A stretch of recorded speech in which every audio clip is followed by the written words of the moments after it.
Binəqədi rayonu Ağasadıq Gərərbəyli küçəsi 41A ünvanında yerləşən 4 mərtəbəli yataqxanada yaşayan sakinlər aylardır ki, kommunal xidmətlərdən istifadə edə bilmirlər. Sakinlər bildirir ki, bir neçə ay öncə Binəqədi rayon icra hakimiyyətindən onlara evlərindən çıxmağı bildiriblər. Təzminat olaraq isə 30 min azeyin təklif olunub. Sakinlər məbləğlə razılaşmadıqlarına görə binanın elektrik və qaz xətləri kəsilib. Onlar təklif olunan məbləği qəbul etmədiklərini, əvəzində isə evlə təmin olunmağı tələb edirlər. Yanvar ayının 30-dan işığı, qazı kəsiblər. Vəziyyət çox çətindir. Soyuq vaxtları, qışı bu binada keçirdi sakinlər. İndi də dünən gəlmişlər ki, suyuzu kəsirik.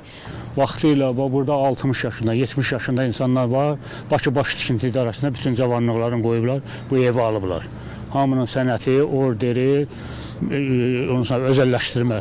Qeyri-qanuni burada heç kim yaşamır. Biz burada yaşayırdık, gözləyirdik ki, bizə ev verəcəklər. Bugünkü acınacaqlı vəziyyətdə 30 mindən bizi çölə tökürlər. Bizim əlimizdə ən əsas yenə dediyim kimi kupçamız var, çıxarışımız var.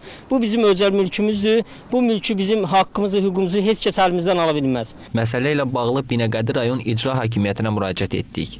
Qurumdan bildirildi ki, sözü gedən bina qəzalı vəziyyətdədir. Bu səbəbdən sakinlər həmin binanı tərk etməlidirlər.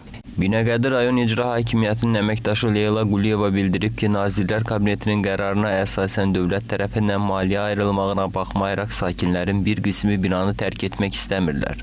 Onun sözlərinə görə baş verə biləcək hər hansı fəlakətin qarşısının alınması və sakinlərin təhlükəsizliyinin təmin edilməsi məqsədi ilə binaların təcili təxliyə edilməsi üçün binaların kommunikasiya xətlərinin ləğv edilməsinə ciddi zərurət yarandığından aidiyyəti qurumlara rəsmi məktubla müraciət olunmuşdur.